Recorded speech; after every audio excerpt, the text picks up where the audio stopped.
Hello there. Hello, guys. And we are live.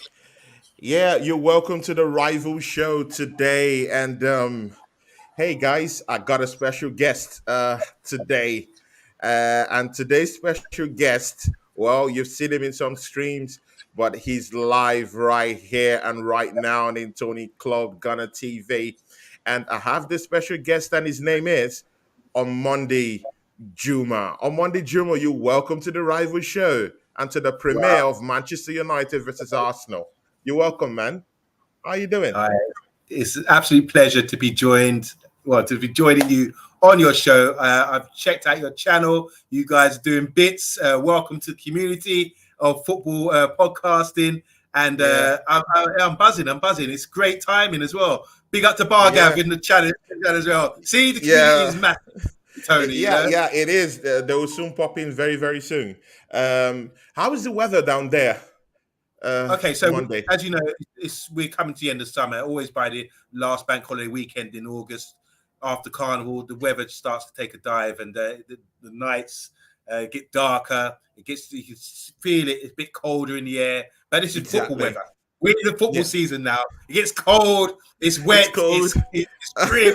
But it's what we love. Yeah, This is what we love. So yeah, we're used to it. exactly. What Exactly. about in Do you Finland? do What's you the do weather you like in think do Finland? you think the weather down there is charged up enough for Manchester United versus Arsenal? Do you think it's Well, charged up enough?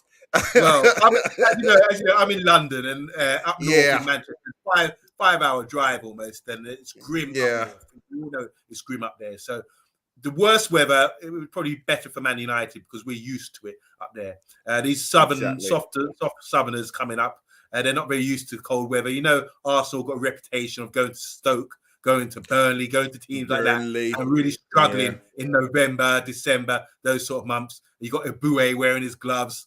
People wearing cycling exactly. shorts, We're wearing those leg TikTok warmers, gloves. leg warmers, and all that kind of thing. But yeah, Exactly. it's about tough guys, and you got to tough it Yeah. out in the Premiership. There's a lot of we go through a whole winter months where it's really, really cutting cold, and so the players have to get used to it. Yeah. Guys, you're welcome to the show. Bagoff is in the comments. Bagoff, you're welcome to the show, man. It's nice to Big have up, you here. Malcolm. You see the guests we have here on Monday, Juma. You guys would have to, maybe at the end of the show, you would have to go and subscribe to his channel, follow him on Twitter. He's a great Bargav's guy. already. But Bargav, we go way back. Me and Bargav go way back. Top oh, bloke. really? Yeah. We Okay. know Bargav. Bargav, how you doing, Oh, brother? Good to see you, man. Good to see you. Bagav, you're welcome to the show, man. We love you here. Emmanuel Adedeji, thanks for coming to the show. Cheers, Tony. Yeah. And Rohan, Rohan Yeah. Asangi says What's Wagwan. wanted? Wagwan. I'll let you answer that, man.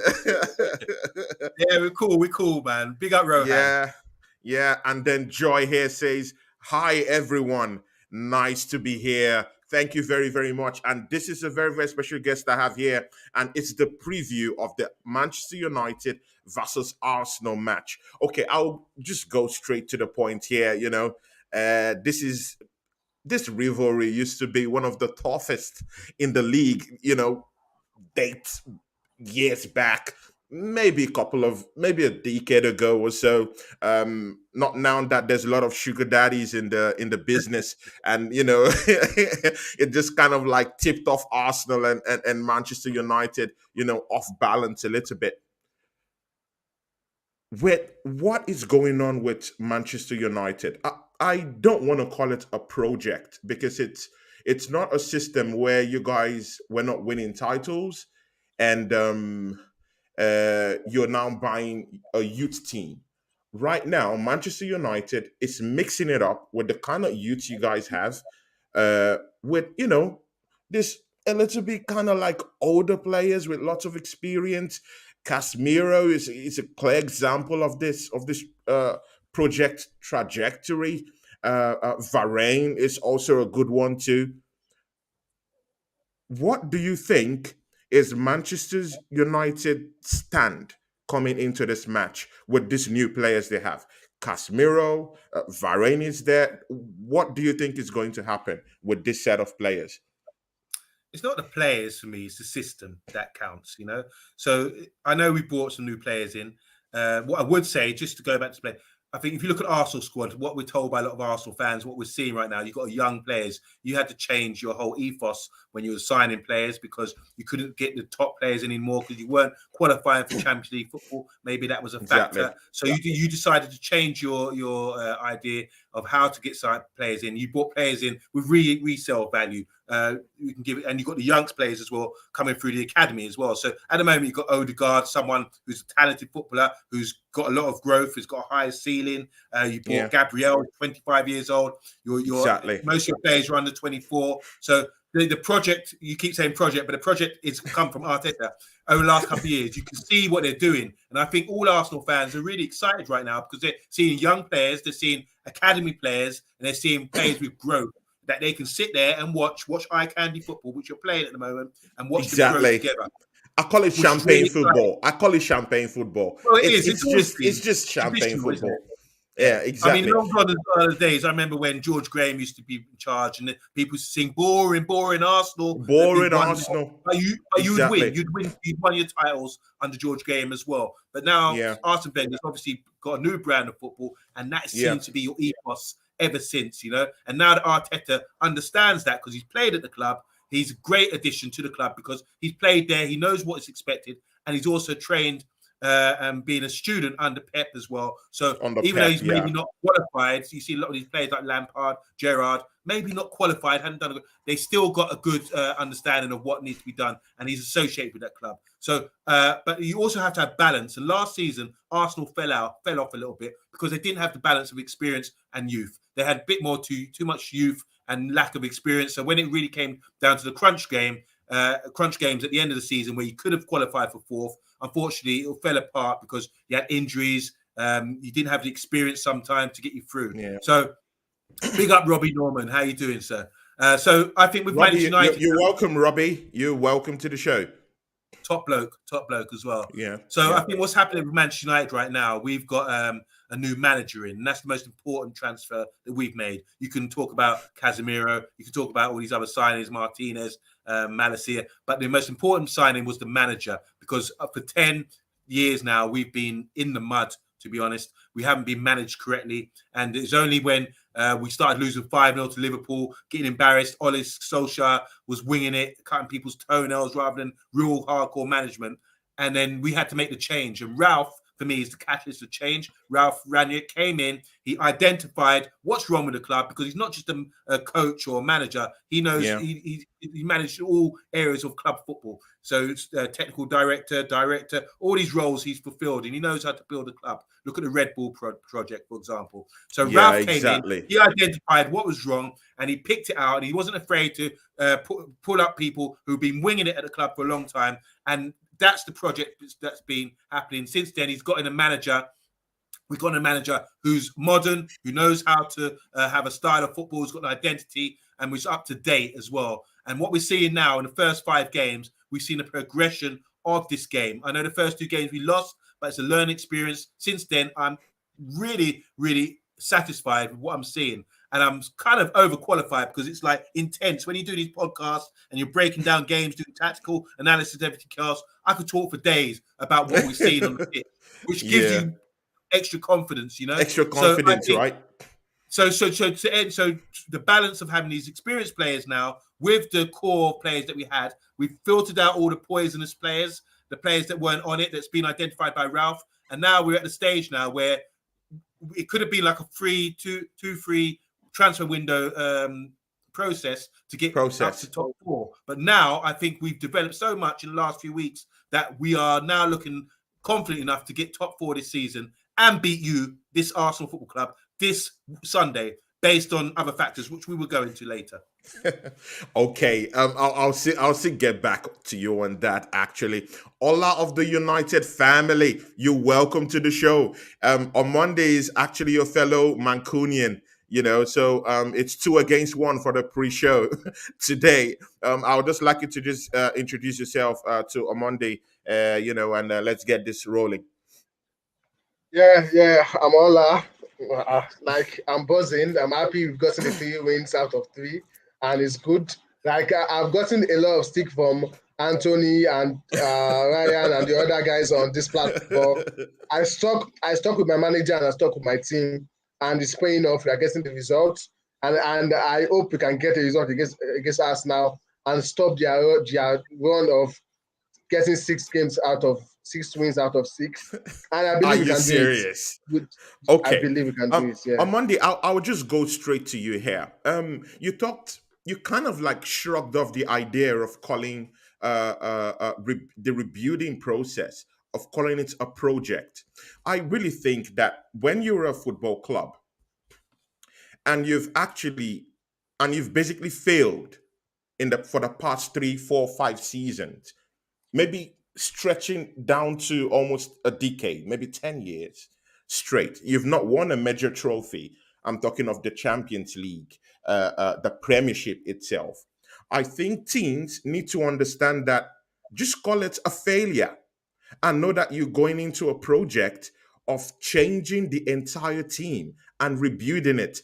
Kind of like deconstruction in a kind of way, you deconstruct in order to reconstruct again. And I think that that's what Arsenal has been able to do. That's what Liverpool has succeeded in doing. You can see the kind of players Liverpool came there, Klopp came to meet at Liverpool. The same thing with Manchester City. They have this sustainable development going down there. The players that won the title from Mancini. It's not the same team right now. In other words, they're growing. They've called it a project, brought in new players, won the league, and they keep winning till now. And that's what Arsenal has lacked, for this couple of years. And it's now good to see Mikel Arteta at least trying to get it right at the time. Call it a project, inject money. The owners are trying to actually inject more money into the club. We're buying players that we really do need. We're addressing those concerns. We have a Gabriel Jesus. We have a Zichenko. A party is there. Zaka is now moving offensively in a way and trying to cause damage up front. It's a party. And Arsenal is top of the league. What do you say to that on Monday? The league doesn't lie. You've been really successful in your opening games, but the Premiership is the best league in the world. And if there's a chink in your armour, someone will eventually find it out. And I think there are many chinks in Arsenal's armour, which you will Shots find have out. been thrown. Yeah, exactly. And it's true. Even United, we're not secure. Even Man City. You look at Liverpool. Look at the way teams have played Liverpool this season.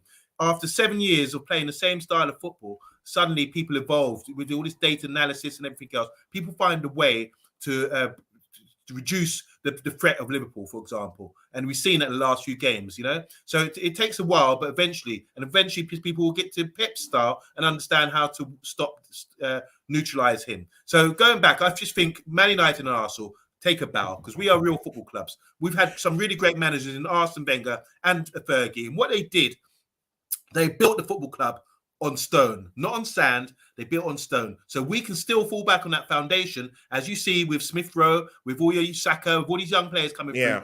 Yeah. You've got a foundation there of youth academy prospects coming through regularly. It's like a conveyor belt, Yeah. And it's great to see. So that's that. And your fans love that as well. You want to identify with the players. And obviously when you're doing the show you have now called on Amazon Prime, called the Fly on the Wall thing, all or nothing. All or nothing. All or nothing.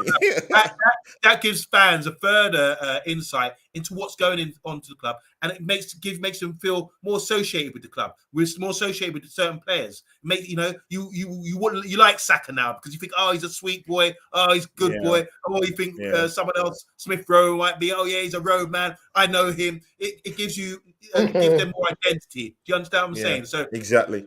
Same applies with Manchester United right now. We've got. Which is why I don't want to say project or anything else. It's already there. The foundation's already there. It's just about building on that. With the success comes with a good manager, for one. The manager should get paid 10 times more than all these players because the manager makes the world of difference. As we're seeing now, the last few years, we haven't had good managers. We've had players there winging it. We had staff members winging it at the club and getting away with murder, in my opinion, because they're happy with lack of success. We're all about major trophies, like yourself. That's what everyone wants to win. So if you want to get that, you have to get things in order. So you get yourself a good manager in. We've done that now. He's got a good style of play, a good system of play, which is successful, which will be successful. And we're seeing the fruits of that already at Manchester United. So all these factors have to come into place for us to be successful, and we're starting to do that now. And forget about I don't want to talk about politics or Glazers or ownership or anything else. Let's talk about the football. But we have to go there. Omondi, we have to go there. But we won't go there right now. Tony, what is the comparison? How does the Glazers or what it's been? What's that got to do with how we're playing our football? Because that was the excuse most Manchester United fans were using. But we'll get to that point. I just want to ask you and Ola. Ola, you can start first with this question. Manchester United started the season badly. You played against Brighton. You lost against Brighton, and that was at home. It was a 2-1 win for Brighton down there. You played poorly. Maguire actually opened Martinez and welcomed him to the league. I felt that Maguire was that big problem in there. But let's get away from that. Manchester United lost against Brentford. It was a horror show that same day. And now you were able to get a little bit of momentum with that win, that hard-fought win with Liverpool. And then, with Southampton, just the style of play wasn't really that fluid. It wasn't really that good. There was lots of defensive game management going on from Ten Hag. And then you beat Leicester in a lackluster performance, personally, because I felt that Manchester United should beat a very, very poorly set up Leicester team. Although Leicester, kind of like came out to win that game. But I felt that if Manchester United wanted to send a shock message to the rest of the Premier League, you should be beating teams like Leicester City and putting them on toast with 1, 2, 3 goals. Ola, can you give me a background to that from what you think here? Yeah, I hear you saying we had a bad performance against Southampton, but that same Southampton won against Chelsea, which a lot of people think Chelsea is a far better side than Manchester United. Chelsea could not get the win. That's one. Leicester City, they've lost. They've not won this season. You should expect them. They are home. They should be up to get something. They can't keep losing. You can't continue this way for them. So they'll bring out a far better performance than they brought out in other games because they have to get a result now. That's different with when they played against other teams because now they've played 5 games now. They've not won a game. They've only drew 1. They are 20th on the log. You can't expect them to keep having bad performance. And in the first half of that game, we dominated them. In the second half, they came out to try to get something, but we were able to still get that win. And if not for I feel some bad decisions, we could have gotten like 2 or 3 goals in the second half. The pass we Ronaldo was supposed to have fizzed into Eriksen, he didn't. Like the pass was too. There was another chance there again that it involved Ronaldo also. He should have passed the ball to was it Rashford or someone. He didn't. Yeah. Or his passes were not accurate, which I understand. Enough. But Leicester didn't offer anything apart from the free kick James Maddison played. They didn't offer anything. Were you watching that game? Vardy was all over you guys yesterday. Madison was all over you guys yesterday. Anthony, your defense was shaky. I'm serious. If you come with that team, if you guys turn up on Monday, I'm putting you in this. If you guys turn up in Old Trafford with that same team, with the way you guys played with Leicester, Arsenal will put you guys on toast in the theater of nightmares. Omondi, what do you say to that? Let's let Omondi go for that. Look, Omondi, what do you say to this? Sit down, guys. This is a lesson. The class is in. Let me just put it like this. I'm hearing this from you. The class is in session, guys. Yes, it's only here. Right. I'm hearing this from you, and I'm shocked. I am shocked that you say these things. Let's look at it this way. Ten Hag has got a system, an identity of play. I've got his book here, right? As Man United fans, we go out there, we learn. It's new to us, okay? How he plays his football.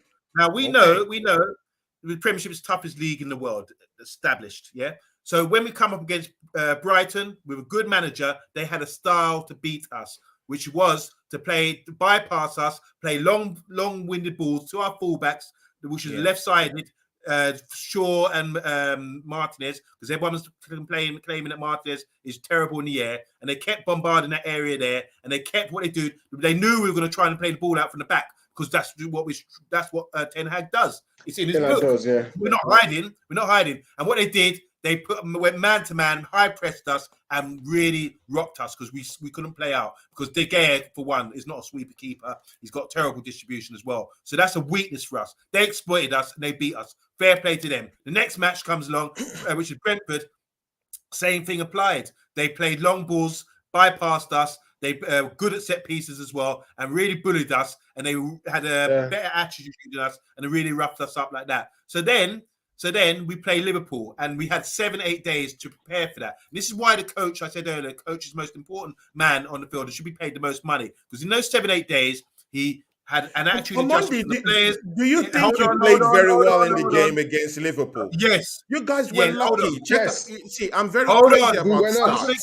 The stats for that game against Liverpool. Liverpool 70% of the whole possession. Manchester United 30%, and you're at home and you're defending like that. Come on, man. It doesn't work in that way. It doesn't work in that way, you know. Listen, you played very, very defensively. Guys, we need to talk football, all right? We're not FIFA players. We're not in our bedroom. We're not nerds looking at data and stats. Sometimes it means that's irrelevant, okay? So we go on to Liverpool game. We were coached for this game. Liverpool, the most potent side in the league, if not Europe, okay? We neutralized them. So it's about, there's different phases. When you got the ball, when you haven't got the ball. When we haven't got the ball, we were comfortable. This is what we've been trained to do in a low block, to say, play through us. If you're that good, play through us. They couldn't do it. And not many teams in the Premiership can do that. When we're in the mid block, we counter press them. So we could create chances, which means there's a thing called a rest defense. We have 5 players at the back, 2 centre backs, the 2 inverted fullbacks, and 1 midfielder at all times. That's the insurance. So when we're high up or playing in the mid block, as soon as we give the ball away, we are on them. We can get the turn over the ball straight away again, and then exploit them with progressive passing. That's called the mid block and the rest defense. This is what we're employing. Now, this is what I'm saying. Don't talk about. I don't want to hear about stats. We had less possession. Yeah. So we were in control of that. We were also in control of being but you need to understand the stats in order to get at least a clear reasoning on how you guys. How many shots on targets did Liverpool have in that game? Let me explain.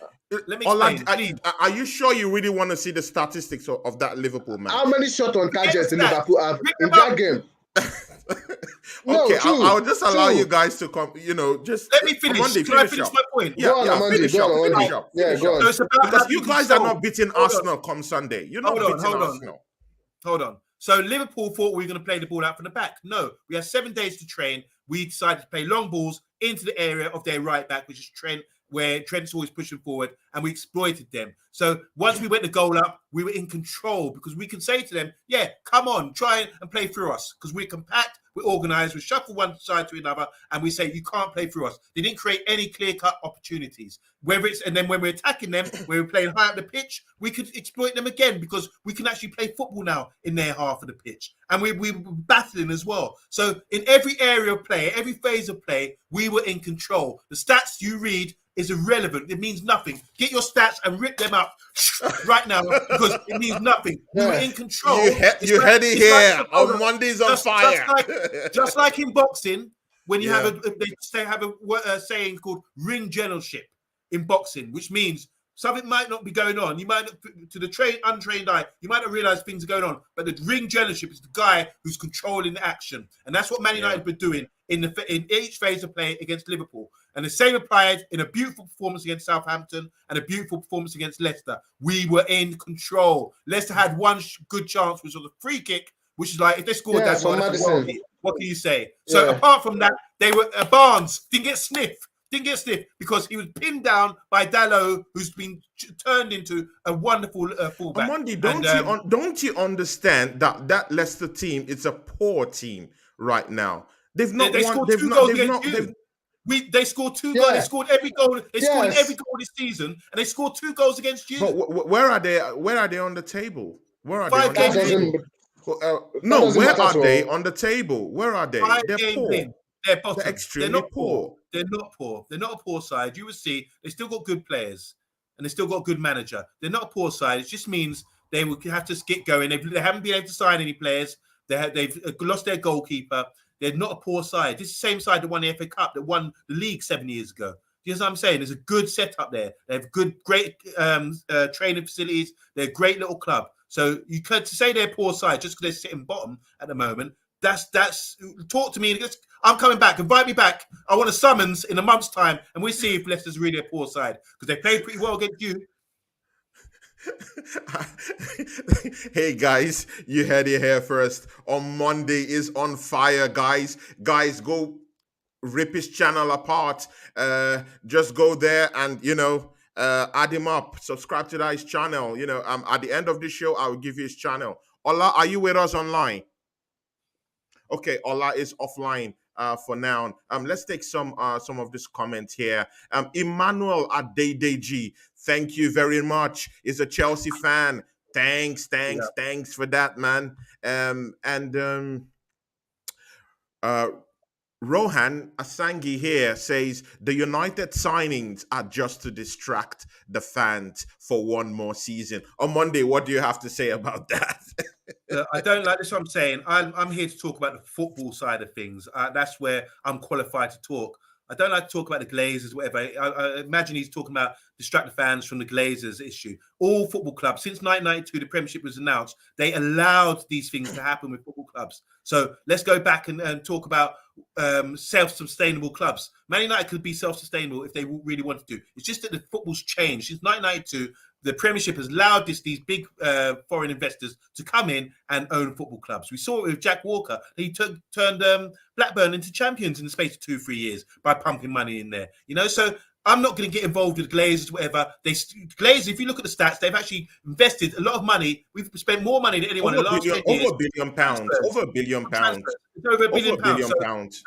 So what is the real issue here? It's about them taking money, dividends out the club. It's about them being poor owners. Yeah, granted, they might be poor owners, but let's talk about what's going on the football pitch. And now we've got a good manager, and he's been backed. Clearly, he's been backed because the money's been there. We spent £200 and something million. That I've got no issue right now. I want to focus on what we're seeing. The season's begun. Let's save that talk for the end of the season, please. Okay. Go and protest, but I'm not interested in that. Ola, this question will also go to you on Monday. After Ola, Manchester United for the past 3 seasons haven't had a party against Arsenal. Arsenal have always been putting you guys on toast most of the time we've met for the past 3-4 seasons now. When you're going to be facing pacey wingers like Martinelli, who will be fired up for that game on Sunday, and you're facing a Saka, and then you're facing the threat of a Gabriel Jesus at the front of that line, do you think Manchester United fullbacks will be able to maintain that defensive discipline they've always been, at least they've shown for the past 3 games? Yeah. I agree with what you said, Anthony. We've not been able to win against Arsenal for a while now. But I think, like Omondi said, this is the first time we are having a proper coach, someone that knows how to improve players, and that's why we are seeing the improvements on the pitch. We are seeing the players, even the likes of Dalot that were there last season, that were not able to do anything. They are suddenly looking better. You see Varane looking better. So now he has played 4 games in a row. I'm not sure if he has played 4 games in a row in the last 2 seasons that he has been here. So we are seeing them playing better and improving their performances on the pitch. Martinez looking good, and this player and other, even McTominay. McTominay is a player that everyone, a lot of the fans they don't like him, but he is looking good. He's playing well, which shows that if you have a good manager that can improve players, even the average players will look good, and that's what we are seeing with Scott McTominay. And I feel it can only get better from here. And with Arsenal, they are on the eye. They've won 5 out of 5. It's looking good for them, but I Yeah. think at some point they will lose a game, and I think that would be at Old Trafford. I think You guys should keep nick a praying. point off them. You guys should keep praying. But No, sincerely, I really see, think Arsenal Anthony, will go into Manchester United on Sunday and put you guys on toast. Because I'm not being deceived Anthony. by these 3 games you guys have won. I How? still think, See, Omondi, I'll put this question to you. Manchester United are just learning how to play from the back. We saw the calamity that happened with De Gea when they tried playing from the back in the first and second game. Ten Hag is trying to bring this system into Manchester United where they have to start playing from the back. Do you think you have the personnel, unlike Arsenal, that have that Arsenal to play from the back? Because Arteta have already imbued the system with the Gunners, and they've progressed with that system. Do you think Manchester United have the tools to go on that playing from the back in a very efficient way? And do you see that happening on Sunday? Right, let's just put it this way. Yes, we try to play from the back. That is his philosophy. That's what he does. We don't have the personnel because De Gea, as I mentioned earlier, cannot distribute the ball correctly. We saw what happened against Brentford. He played the ball into Eriksen, for example, and they were aware they want to play from the back. Bam! He got yammed by the guy, and they scored a goal. So what happened in the next game against Liverpool? We didn't play out from the back. Liverpool were set up to play out, to close us down, man mark us, and we didn't. And since then, we've been mixing it up because that's called evolution.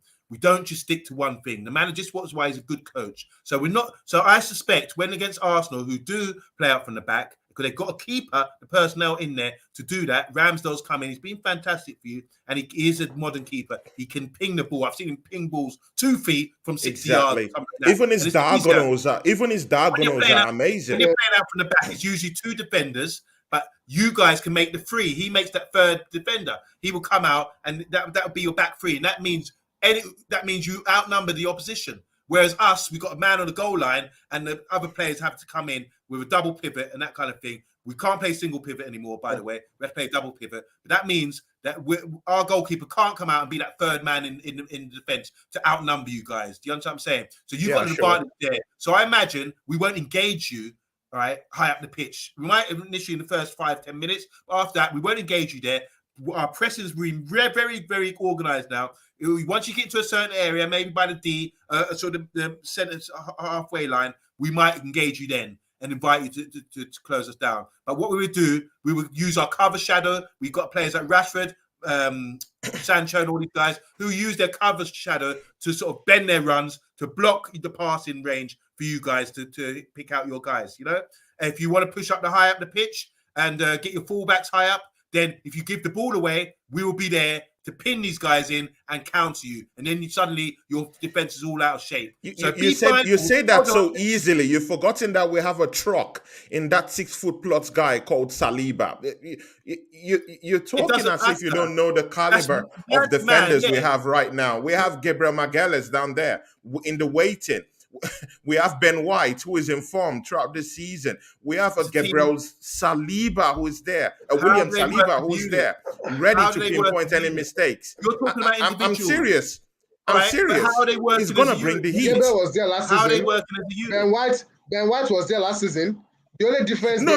I'm talking of this season. You guys keep talking about last season. I'm talking of this season, and we're top of the league to cap that up. Anthony, Anthony, in 5 games, you can't tell me suddenly Ben White is the best thing that happened to us now in 5 games. They still have games to go, and this he's improving. He's improving. Arteta have turned him into a beast, and he's no longer a centre back. He's not a centre back. He's not playing as a centre back. But okay, because Omondi might be leaving soon, so I really need to get things from him. Omondi and Ola, listen to me. Ola, listen to me. Where will your goals come? Omondi and Ola, where will your goals come from? Yeah. Most of Manchester United's goals have come from mostly midfielders this season. Sancho just managed to chip in that goal, yesterday. He had scored another goal before, but I don't really feel that Rashford is on fire. Sancho was not on fire until just the last game you played before Leicester against Southampton. Where do you think your goals is going to come from on Sunday, on Monday? As I said before, the system will score goals. I'm not talking about individuals, it's the system. So I've tried to break down, explain to you how we're comfortable in each phase of play. So our goals, I predict that our goals will come like this. We know that Arsenal try to play through teams. You play lovely, eye-candy, free-flowing football. You like to bring the ball out from the back. Do you understand what I'm saying? But that's where you're going to get exploited, because because the way we're set up, as a better system, we've got a better system than you. We might not be pretty on the eye or whatever. We've got a better system. So as you come and play and we invite you in and we say, break us down, once we pinch the ball off you, then we can counter in 2, 3, 4 passes. That's how we score our goals. If you look the other day, there was a long ball played. This is the on Leicester. Long ball played. I agree to that. Brighton and Brentford done the same thing, playing long balls to our fullbacks, bypassing the midfield, because they don't play out from the back. All right, they play physicality football. Leicester did it the other day, played a long ball to Dalot. So sorry, that's out of the question now. No more of that. Dalot brought it down.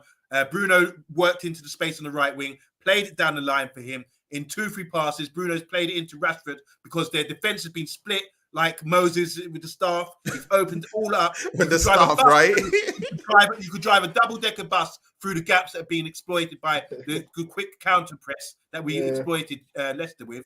And suddenly, Rashford's running on goal, squared it to Sancho, and we scored our goal. And you can see similar styles and patterns of play from Manchester United. Omondi, are you serious? Are you serious? That is why I predict, because of the way Arsenal play, they're going to be, if we pinch the ball off them and counter press them the way that we have been doing, it could be 3 or 4 goals before you know it. Because we've been hinting at getting those 3, 4 goals recently. This is laughable. Omondi, this is laughable. Mentioned earlier 3 or 4 goals to the league leaders. To the league leaders. To the league leaders. You're not playing Southampton. You're not playing Bournemouth. You're not playing Leicester.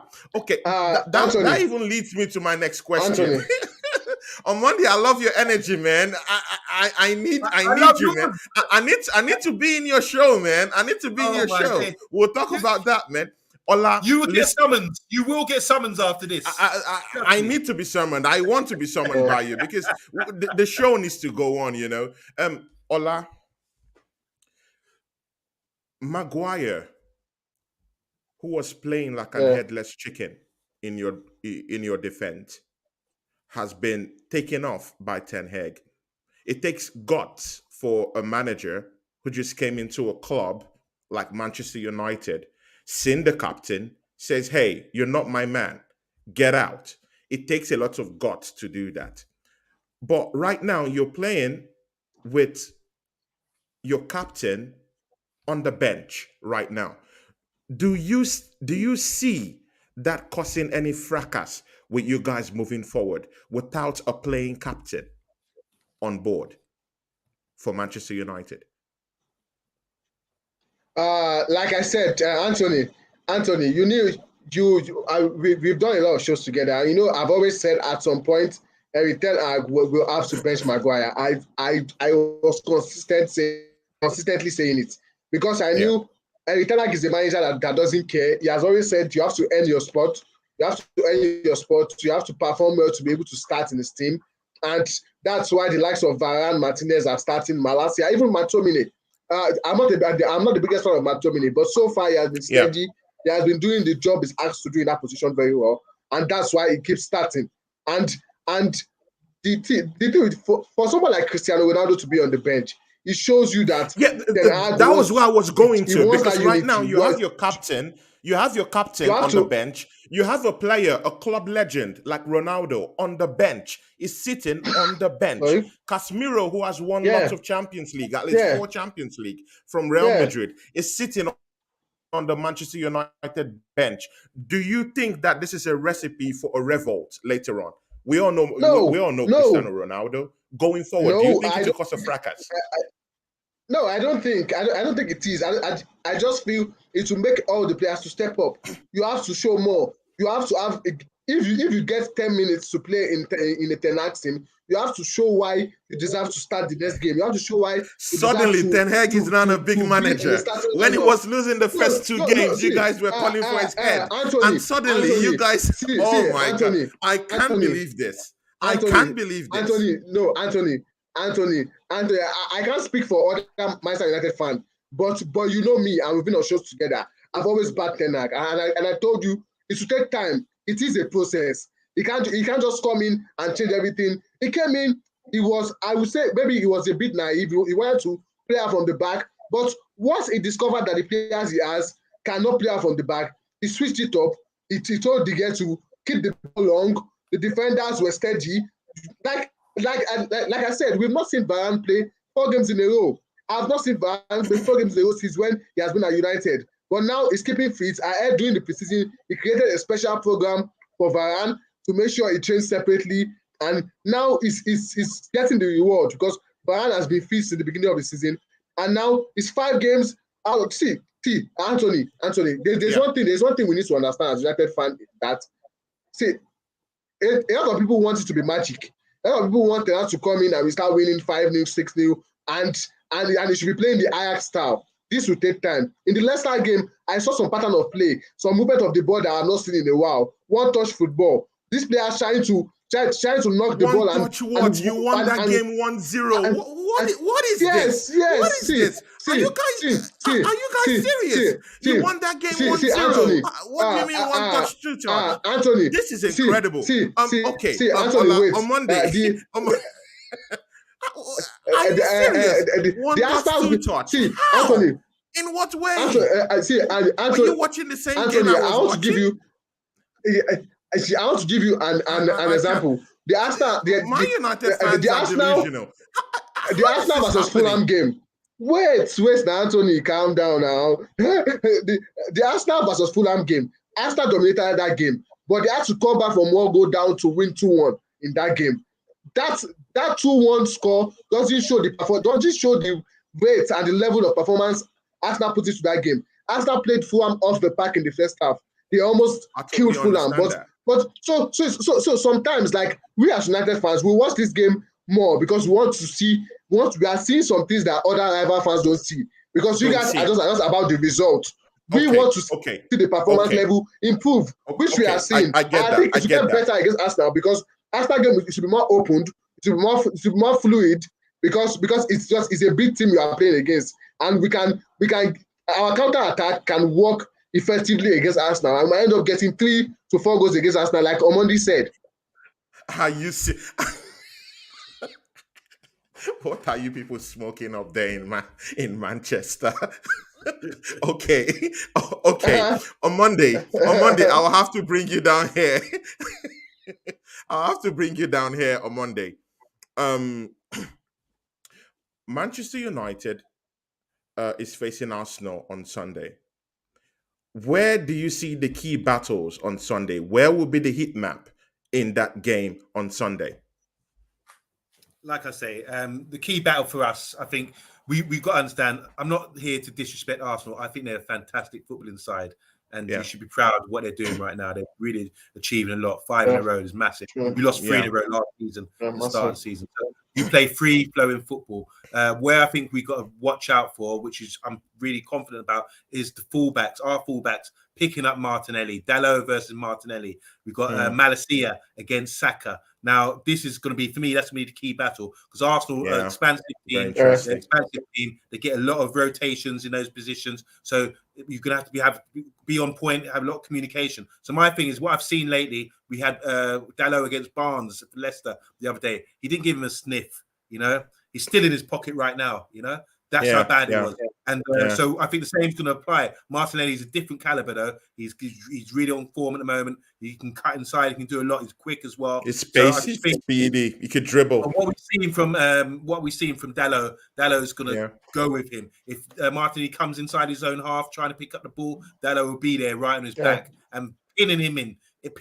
So say you can only play one way. Pass it back because don't try and turn. You try and turn, clap. And as I said, Dalot's taken a few yellow cards. And the same applies on the other side for Saka. That's going to be a really good battle because Saka is up against Malaysia. And what we see with Malaysia, he's got low centre of gravity and he gets touch tight with his attackers or people he's going to go to mark. So Saka, when he just thinks he's going to get the ball, suddenly he's got a man holding his hip saying, you can't turn from me. You want to run with me? You want a leg race? I've got you. You want to go man for man? I'm going to clap you too. So it's going to be really interesting. If we can cut those two guys out, it's going to be very difficult for you to play because the problem that you've got right now is your midfield is void of Partey, void of El Neni, and you're going to be relying on the Belgium youth and the what's the name, Xhaka or whatever the Swiss.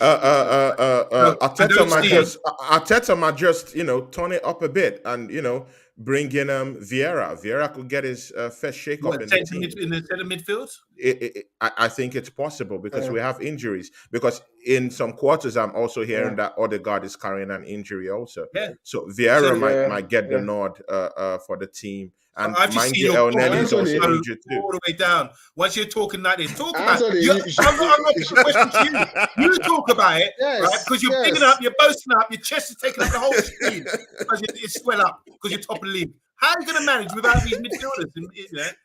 Okay. Ola, I'm very impressed. Ola, I'm very impressed with the impact of Malaysia in your team. He came into that team when you guys were in disarray, and he coming down there has been able to solidify your back four. The way he's attacking is attacking in a way like he's a defender, of course, but the way he attacks the ball, he makes runs for that ball, and he's so strong. His recovery is good. His recovery is great, and it's very, very physical. To what extent do you think that Malaysia would do damage to Arsenal on Sunday? Yeah, I think Malaysia, not only Malaysia, but Malaysia and Martinez, they've come into that team, they studied that team, they studied that the left side of the defense, and they played really well. But with Malaysia, that's why I feel, if you look at Zinchenko with Arsenal, sometimes it's in the midfield. He drives out of his wing, going into the midfield. Same with Malaysia. Sometimes it's in the middle, trying to take the ball, trying to link up with Sancho on that wing. But I think with this game, like Omondi said, Martinelli and Saka, they have to be on top of their game to peg our right back and left back. That's in Dalo and Malaysia. Because if Dalo and Malaysia have the opportunity to go forward, then I feel it will open up the game more. But with Martinelli and Saka, they are two very good players. So I feel it's going to be hard for our right back and left back to be able to come and attack a lot because they have to be cautious. Because if Saka and Martinelli get that space, they can always take the advantage of the space and create something. But with Malaysia, it's very strong, very aggressive. It's like very aggressive. I like Malaysia. Style now, I like it very, very much. They don't give these players time. They don't give the opponents time on the ball. They don't give you time to think of what to do. Once you are on the ball, they clap on you straight. They make sure you don't have that time to turn or think of what to do. And that's why you see we win a lot of balls from our defense. Even same with Martinez. Before you think of what to do, they are on you. They take out the ball and they start the attack from there. But I feel our midfield will be key against Arsenal. That's why I would love Casemiro to start. Fine, I know McTominay has been brilliant so far, but I think we need the experience of Casemiro in that midfield. So you want the old guy there? Bruno. Yeah. You know why? Because now we can play on the fact that Odegaard might be injured. We know that El Neni is out. Saka too is not the youngest of midfielders. So you can still play on the fact that those midfielders are not available. And that's another reason why I think we can get a result out of Arsenal. Especially if Odegaard misses that game, because Odegaard is the one orchestrating everything in that Arsenal team. From the pass, from the passing, from the movement, everything. Odegaard is one of the most important players in the Arsenal team. Yeah. And once Odegaard is out, I don't think even if Vieira comes in, I don't think he can bring that level of performance that Odegaard has been bringing this season. Coupled with being the captain armband also has given him that boost and given him that confidence to do a lot more and it has been fantastic for Arsenal this season. But I think we can get a result. If not a win, we can get a draw and stop Arsenal from going straight into 6 games out of 6. Okay.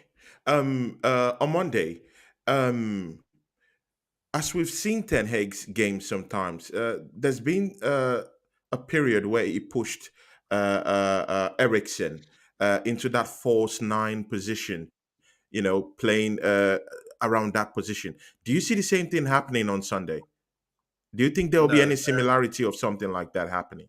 no. The only time he's played there is when we've done made our substitutions, and just to secure the result. Ericsson is a total footballer. He's been fantastic. This is a guy who's traditionally played as a number 10, always or played wide. He's played in the final third of the pitch. Suddenly, he's playing in a double pivot with McTominay and being disciplined enough to have that to stick in position. It's like they wherever they go, they're going like that. It's that block. The block is always there, and that's what's keeping us secure as a football team and giving us clean sheets as well. It's been magnificent. Not just that, you've got the balance there. Imagine that. I think McTominay's been fantastic. McTominay's doing the work. It's all about putting the work in. He's got the legs to get up and down. He can help out in the defense with the heading, near post, clearing balls. He runs people down, and he's been really an inspiration for me. I wrote him off, a bit like Ola. I wrote him off, but I've seen he's taken instruction really well and delivering at the moment. And if we're actually considering, I'm saying to myself, wow, how's Casemiro going to get into the team? One of the world's best players in the position to come to Man United, realizing the game's someone's leveled up his game. And that's like Tommy. You have to give the guy credit. He might not be as talented as the others, but when it comes to physicality, work rate, and having a bit of bite about him, you have to give him a nod now. And as for Ericsson, partnership's done really well. Over the last few games, he's had to learn to play in that block with him and McTominay and just keep in front of that defense and stop us from being exposed. Because once you go out of position or try and close someone down, suddenly they play a triangle around you. You're lost in the Bermuda Triangle and you're out of the game. So I've been really impressed the way those two have been kept themselves solid at all times. And not just that, Ericsson, he can get the ball out his feet and play left, two-footed. How many two-footed players do you see these days? Two-footed, ping balls with his left foot to feet or into space and create and bypass everything. Progressive passing, head up, Pam. Podbug was doing that for us. We got Ericsson in for free, and he's doing equally a good job with his feet. So I'm really impressed with our shape at the moment, and I think these two players are going to be killers, as in getting the ball out of their feet and progressing it really fast. And then suddenly you're going to be your defense will be out of shape. I'm sorry, I took my last point. You mentioned earlier about Saliba. Yeah, if you want a wrestling match or something, he's big and strong. Yeah, if you want to go one-on-one, this is a team sport. It's about organization. It's about 4 people as a unit in defense. So if Saliba's out of position, he ain't catching Sancho. He ain't catching Rashford. If everything opens up and you give the ball away and suddenly we're counting on you, doesn't matter how good you are. Just ask Virgil van Dijk or whatever. It doesn't matter how good you are as a player individually. It's about the unit. If you're shit, that's what I'm saying. Systems win games, not individual players. Yes. But a moment of individual brilliance can actually win you the game. I really do believe that Manchester United would just want to catch us behind that break. That's just the logical way you guys would like to play with us. Of course, Partey won't be there, but I really think that you guys will just be planning this, this breakout and this counter-attack football play. You guys are not so good in playing diagonals. You don't have that kind of player that can raise lots of diagonals. De Gea can even raise diagonals up for the strikers. So you guys would just be, aiming for that break, And of course, now that we have Saliba solidifying that our defense and Gabriel Magalhaes, and Ben White, if they can be able to stay coordinated and allow our wingers to raise their game, and for Xhaka to kind of like find himself in that offensive play in that mix with Gabriel Jesus.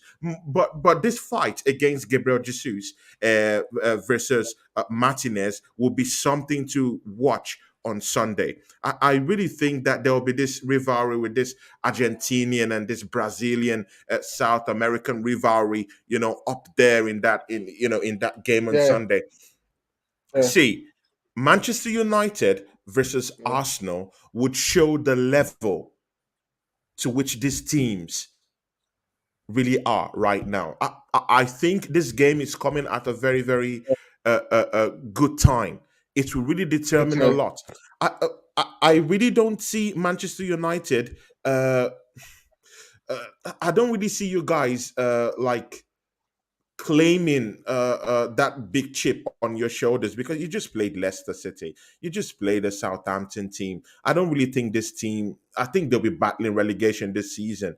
But okay, I give you kudos. You beat Liverpool. But I think we will really see, the level to which these teams will get to this season based on this game on Monday, because I know you're leaving very, very soon. Please, what is your prediction for that game on Sunday? Just a quick one. So Then I'm not Ola very will good. now tell us what his prediction I'm would not very be. good at predictions. I just want to say I just say we're going to win.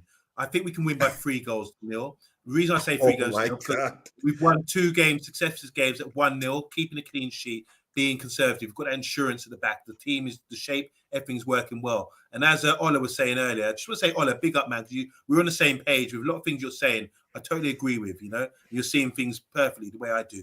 So Big up, the way bros. we're playing, I think we will create chances because of the team we come against. Every team in the Premiership is different. Now, if we were playing a team that's physical, strong, we would approach it differently. But because we're playing a team like Arsenal, who will try to play through us, I think it's going to play into our hands. So I think we will keep you on a break. And what I would love so much, so when I see you again, Tony, is that if we beat you Definitely. 3-0 and you have 17 shots to our 3 and you have all the possession, because then I will say to you, because I don't like the way you said just because of Yeah. Yeah. hey, you weren't in control of the game. We No, weren't in but that control of was the the game. reality. You had 70% of That's the the ball. reality. You can't. Liverpool had 70% of the ball possession. Yeah, but we You're were not in a control. possession team. You were in You're a team control. that actually depends on breaks Why because did you they? have Why in fast, training, pacey Tony? players like Sancho to Tony, cover you guys up and Rashford. But hey, Tony, hello, the party Tony. will be Right, destructive when Rashford doesn't have a shooting boots. We all know that. The only danger here is Sancho, and definitely I think a Saliba, will be well cooked for for that game. So I will see it. You're saying you beat us Tony, 3-0. Let's see. It's Sunday, Tony, guys. Ola, what do Tony. you think would be Anthony, Ola? What do you think would be the Ant- prediction for that game on Sunday? Man. Anthony, They already love Anthony, Omondi here, man. On Monday we need to get you on this show, and I also Anthony, need to visit your show too. Yeah. Ola, Anthony, get prediction for the something. game, because You are on Monday forgetting has to that give us an outro, for his channel and all that. So yeah, what's your prediction, Ola? my prediction for this game, I think, like I'll go with Omondi. I think we can win the game. I don't I Oh don't want no. to be too excited and say 3-0, but I will say we can get like a 2-1 win or a 1-0 win. And do not forget that your namesake, Anthony, might be coming into that game and destroying your defense. So that's another thing for you to just hold that. And Hey man, see, this is just keep calm. see. You need to But understand this. This and is the see, Premiership. so, This is the Premier League.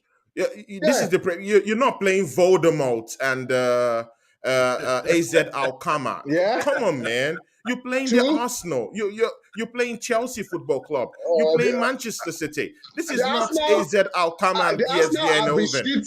This Uh, is the Premiership. this You can't just Arsenal, bring these players this that Arsenal play. has been shit for See, years. man, these This guys Arsenal has in been shit for Holland years, are but plumbers. this is These guys in Holland, you're playing against tailors, you're playing against carpenters, you're playing uh, against plumbers, painters. It- those are good I'm glad jobs. I'm glad that But trust me, I'm trust me, glad that the game trust me. This is the I'm Premiership. glad that the game is on Sunday. The Sunday is in 2 days time. So we are going to see what you are saying. I will see if Anthony is really playing against plumbers and carpenters when it dismantles your defenders in that game. But Okay. I think we can get the win. But I won't say 3-0. Maybe it's a 1-0 win or a 2-1 win. But I think the game will be Okay. open for United, like Omondi said, because Arsenal will come out and attack, and we can get the spacing behind, counter attack with Rashford, Sancho, and possibly maybe Anthony or anyone that's going to counter attack and get the goals, and we might we might Okay. we might get that win. But Okay. I'm not saying 3-0, but maybe 2-1 or 1-0. Okay, good. on Monday. Please, can you tell the fans that are still here, because we have American fans and Nigerian fans that consume this show. So please, could you tell them your channel, how they could find you on Twitter, and can you promise them that you'll be back here and you will also, kind of like want either me or Ola on your show, to come do justice to your show. I really want to, because hey guys, on Monday, I actually like his channel. I follow it also, and I grew up in this business watching him, from Manchester United also. So just listen to him right now. Yeah, just want to say it's been an absolute pleasure coming on your show, Tony. I just want to say, everyone out there, make sure you press the like button, subscribe as well. I think we're at the age now where people are producing their own content for football. There's no need to watch the big channels anymore. If you want some authentic, unbiased commentary or unbiased journalism, you should seek out channels like this one here. It's brilliant. I really enjoyed this discussion. It's great to be a one big happy community in this podcasting world, and this is the way forward for you guys. My name is Omondi Juma. You can find me at the ManUnited Agenda. That's the ManUnited Agenda on YouTube. We've also got some sister channels as well called the Armory TV. We've got Paxton Road, that's the Spurs channel, and we've also got Cop TV, which are Liverpool as well. So all under one umbrella. I also involved in Football Sports Network channel, where I do track and field and boxing podcasts as well. So a bit of everything, really. And we had some really good news. You have to keep striving. We were on BT Sports the other day, which is a big channel in the UK. In the UK.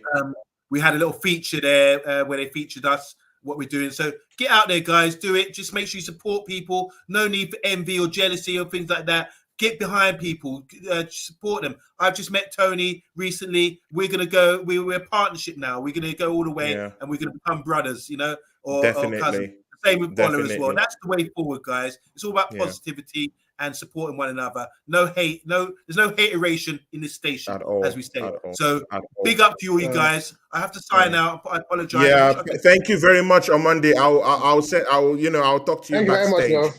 Later on. Thank you for gracing the show today, man. Big up Ola, big up Tony, man. God bless you guys. Thank you very much. Big up, bro. Make sure you subscribe if you haven't already, guys. See you later. Yeah, so please go to Omondi's page and subscribe right now. Subscribe right now. Go like his page. Go like his Twitter page.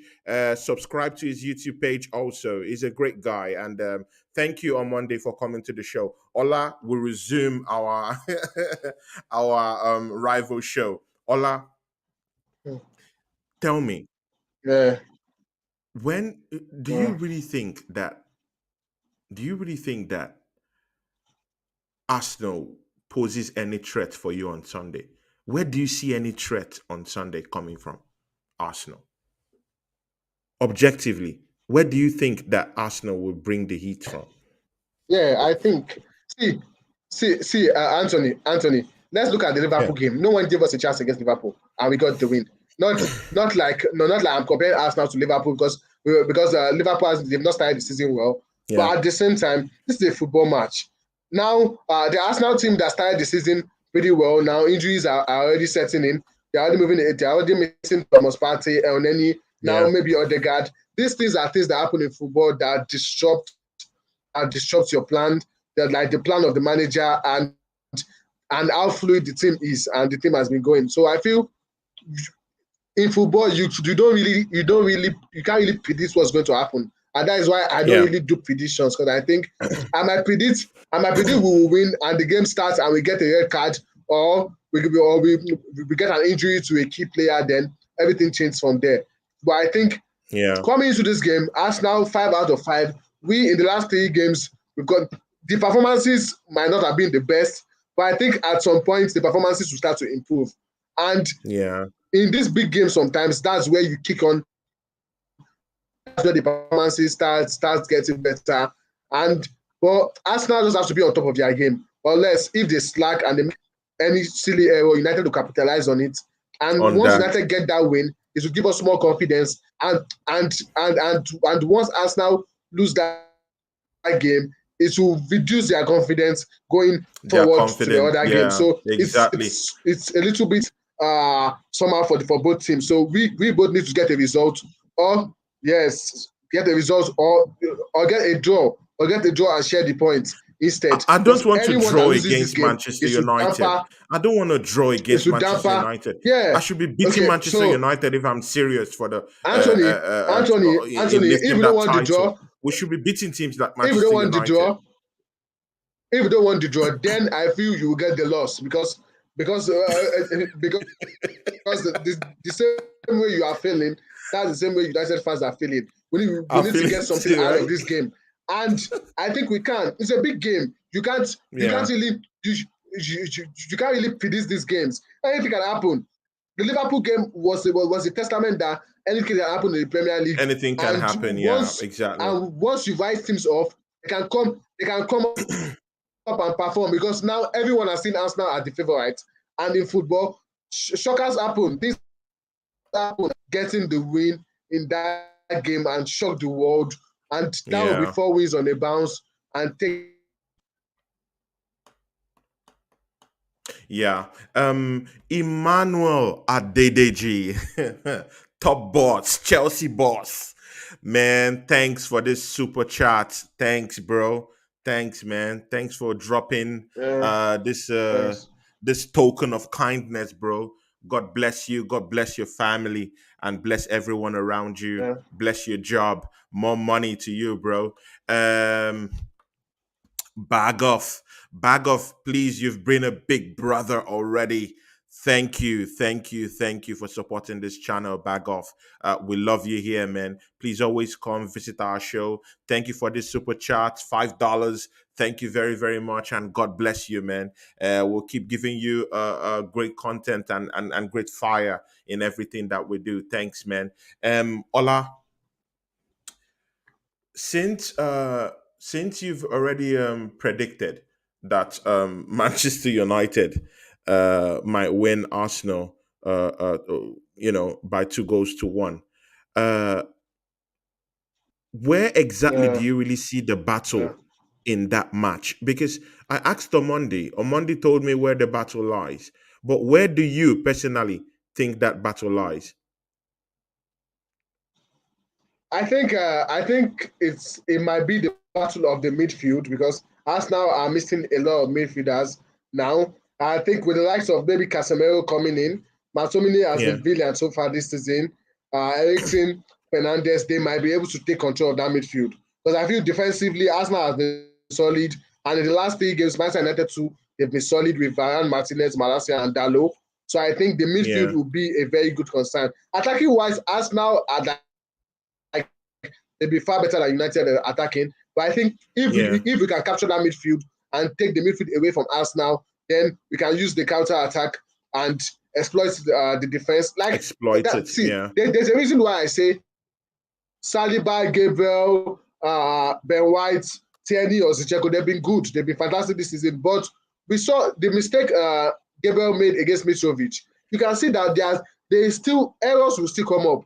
Mistakes there's can still errors happen in yeah in this there's errors defense. in the team. So Yeah, yeah, there's no yeah. question about So that. that's what I'm saying. We can still exploit that that part of the game and get. See, I feel anyone that gets the first goal in that game, the first goal is Yeah, very key in that game because if United get the first goal, then I feel Arsenal will have issue coming back from that game because they will put in more but pressure on us, but then we I can look at counter it attack better differently. I and look get at it a couple of differently. chances I and think possibly get the Arsenal. second goal. Ola, you know that Arsenal always starts the game quickly. You know that, right? In the first 20, 10, 15 minutes, Arsenal is always running to, and that's the system that Mikel Arteta has tried to put in that team. Run up for the first 10 minutes, run up for the first 15 minutes, try and cause chaos, in the 18-yard box of the opponent in the first 10 minutes. That's how he has always been doing it. I really think that Zichenko might be coming back on Sunday. So our defense might be, quite solid. For the midfield, yeah, Odegaard might be missing. I don't know. I'm not too sure. Lokonga to come into that game. I think, uh, you know, is a little bit too short, uh, for that game. But but let's see what Anthony, happens. Let's see what but happens. Anthony, Let's see what the happens. issue, I still believe that we still the have Saka. Saka sorry, will cause problems for you let guys. me touch on Martinelli on this. the other wing will cause you guys Let me problems. quickly And touch on I this. think Yeah, it will true. be very true. interesting to see Martinez and Jesus fight on Sunday. So Ola, I would like to allow you to leave right now because the Yeah, show is but it's almost over. Anthony, Yeah. Okay. Ola, are you there? Okay. Here, Amy Baba says something. He says, hopefully the injuries don't bite us at Old Trafford and games ahead. We ought to have strengthening. yeah. We ought to have strengthened the midfield, knowing we have injury-prone players and shot on the flanks. Fingers crossed for Sunday game. Ola, so what are you saying? Yeah, true. I wanted to touch on the Zinchenko and the Zinchenko issue. I feel Zinchenko in that game. See what the mistake Arsenal will make in that game is giving us the space Yeah, for us to be able to counter attack. And if you have yeah, someone like Zinchenko in the team, he will come forward, he will into the midfield, and that will create opportunities for players to run in behind in quick transitions in the counter. So I think yeah, in this game, Arsenal defensively they have to caution the way they do the way they move forward in the eye line, yeah. because if they give too much of space, United can take advantage of that Of that and get the opportunity to counter attack and get the goal. So it should be. I goes. feel it should be a very disciplined performance on both sides, and we might not end up seeing a lot of goals in that game because United defensively are good. Arsenal defensively are good. The midfield for Arsenal, Yeah. United midfield, they've not really kicked on this season. Attacking wise, Arsenal, but you need the midfield to perform to be able to feed the attack the ball. And if the midfield not there, if someone like Odegaard is missing, Yeah, I then really do think that if Odegaard is missing, it's we will have to a affect problem.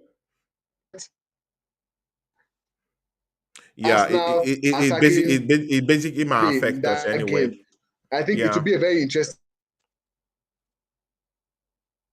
yeah. Ola is having some little connection problems. Yeah. So basically, we'll just have to see what happens on the day, because this match is going to be something very, very solid. I just really see the battle in between that midfield. That midfield is going to be a very, very big battle. But again, I still do think that uh, if Martin Odegaard is available for that game, it will be a very, very tasty match because he will always be throwing those passes, right from that midfield and at the outer part of the 18-yard box. He's very good in all those slick. Little passes and trickery that comes on from there. So let's see. Martinelli also, he could just do his magic too. Let's see what happens with that. And again, it will be very, very key for Saka to have a great game because if Saka has a great game, the whole team will have a great game because um, Saka for the past 3-4 games hasn't really been in form. So if he can be able to come up with just come up with that energy, get one or two goals, get it running. I really think he can bounce back, and get us that win on Sunday. So it's very, very key for Saka to really have a good game. Ola, I was talking about Saka having a good game. What do you think about Yeah, that? yeah. I think this will be a very good test for Malaysia. With Salah, we know what Salah could offer. So Yeah, it was a very good game to beat Malaysia. And Malaysia played really well against Salah. But with Saka, he's a yeah, very young player. He has the speed, he has the trickery, and I think it will pose more threat to Malaysia. Malaysia just has to be disciplined and be on top of his game because if he ends up getting an early yellow card, that might be a turnaround in the game and give Saka more opportunity to exploit him and Dalo with Martinelli on the other wing. So we just need to be a very composed, composed performance, and that's why I think yeah, Casemiro might come in. We might see Casemiro and McTominay even starting because you need you need players that can support the defense because Arsenal will come on to attack in Yeah. that game, and you need to Yeah. protect that four and protect the defensive line. Then maybe it's Arsenal on the break and possibly On get the break. the goals from there. Yeah, yeah, get the goals. Ola, thank you for coming to the show today. Thank you very much. So your final prediction for that match. Let's just hear Yeah, what you say. Finally, are you still yeah. going with 2-1? I would. Yeah, I'll go for 2-1 or 1-0. I don't think the goal margin will be that much because Okay. fine, Arsenal they've been free scoring this season. United they've Yeah. not really hit the ground running, but I think this game is a big game and both teams will be cautious of the approach they bring onto the game, so they won't Yeah. get beaten by 3 or 4 goals. But I think it might be a 2-1 or even a 2-2 draw. But I think there will be a couple of goals in this game. And I would love us to run through the other features of this weekend also before we round up the show. So Okay. can I No, really just I don't read know out? because your connection is really having problems. So I don't really know Oh, if oh, you can. okay. But Do you think you I can can hear you continue? clearly. Yes, Okay. yes, I can. Yeah. Okay. We can quickly. I have the fixture list for this weekend here. Maybe I should just quickly run through it, Yeah, and run so we through can it. just give Run maybe a through it. Yeah, prediction. so So we could check it out. the first game of the weekend will be Everton versus Liverpool. I think. Yeah. What do you think of that game? Score prediction. Everton Liverpool. It's the Merseyside derby, and Merseyside derbies are Yeah, always, you know, they're always one-sided. It's always Liverpool taking the yeah, day. Everton recently signed Gaye. Gaye, he came from yeah. PSG. Ghana, He's a yes, great player. for He's always PSG. on the bench for PSG, but he comes in the second half most times. I think He Frank was a former Lampard. Everton player also. It was a former He was a former Everton player. Yeah, Everton player. exactly. Yeah, And I think Frank Lampard did a very, very good job in yeah, bringing him in. So he's a quality yeah, player. He adds that solidity. He's a solid guy. He brings that yeah, steel, to their midfield. So let's say. I think it will be a competitive one because it's a Merseyside derby and Liverpool. Okay, let's be very sincere. They beat up Bournemouth. But with yeah, what happened in with Newcastle, it really shows that yeah, Liverpool still have little, cracks here yeah, and there. I see the yeah. game ending with a 3-1 win for Liverpool. And also, to add to what you've just said, Yeah, Everton they've not really started the season well, so they'll be looking yeah, for somewhere to just get points. Even though a draw, they always want to get yeah, a point. And like you said, it's a Merseyside derby. You don't really predict these fixtures. Everton might come up, they can come on top of their game and get something. But I think Liverpool have the upper hand right now, and they should get the win. I will go with 3-0 win to Liverpool because Everton they've not really showed anything to convince me that they can get that win against Liverpool. And the yeah. second game by It's 3 p.m. Brentford versus Yeah, Leeds. Bedford Leeds. Yes, Brentford I Leeds. think I'll go for a draw in that game. I don't For want a to really draw, predict right? again. Yeah, I'll go for a draw in that game. For a draw, yeah. But it's those kind of games that anyone can win, right? Yes. Anyone It's can that win, kind of but game that, I'll just yeah, go for a one draw. silly Yeah, mistake, one very silly mistake by yeah, one, by one defender, or one very silly mistake by a very, very yeah, disgraceful goalkeeper can just, turn that game on its head. So I believe that game can go to anyone. But again, Leeds yeah. is coming into London, and we all know in Brentford, it's a fierce place to Yeah, the actually go and stadium. get the Yeah, result. the stadium is Ask always Manchester watching. United Yeah, about about yeah, what they experienced yeah. in that place. It's not an easy place to True. go to and come out with a result. But uh, Yeah. personally, I'll give it to Brentford 2-0. No, I'll go for a draw. I'll go for a 1-1 draw for that in that game. Okay. What about Chelsea? Chelsea West Ham. This is a big one. Oh, Chelsea West yeah, Ham. yeah, It's a big yeah. one. This is a big one. It's a big It's a one. big one. And It's your and traditional I don't London know. derby. What do you think? And I don't know. I don't know if Aubameyang will be able to start the game. I'm not sure. Zakaria also, I'm not sure. So they'll possibly Yeah. go with the normal lineup they've been going with in But Kahavet, what do you Ellen, think and the of those rest. signings? What do you think of those No, signings no. in I Chelsea? think I think I Zakaria and think they are good Aubameyang. signings. Shamelessly, Chelsea fans are all posting pictures of Aubameyang. Shamelessly, Yeah. But football, but with football is a shameless game. Everyone just wants what benefits is our team. And I think for now, Okay. Chelsea they needed that striker, and Yeah, Aubameyang is a goal scorer. You know he will get the goals if you give him the chance. And adding someone definitely. like Sterling that can feed him with balls, then he will get the goals. But with Zakaria, he's a player that I've watched a couple of years because United were linked to him at some point 2 years or 3 years ago. Yeah, He's a good player, a good midfielder. He can defend and he can also progress the ball moving yeah. forward.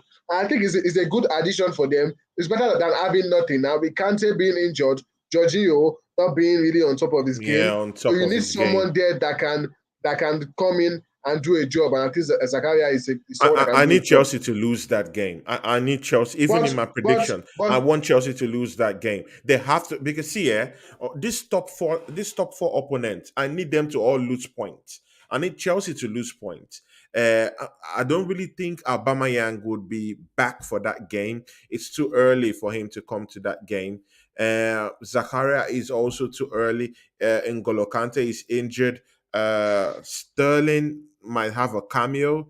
He might score a goal, in that game. But let's see what's going to happen. I think the key uh, battle in that game with would be in the that midfield. game, Anthony, with this game, I think, like you said, it's a London derby. West Ham, they got a win and they got a draw against Tottenham, so they are coming high with high momentum from those games. Yeah, And with Chelsea they've not really started the season well, but I think this game we might get a shocker in that game from West Ham, but yeah, Chelsea might be able to get the job done. But I think we might get a shocker from West Ham because and West Ham too they from brought a West couple Ham. of players in.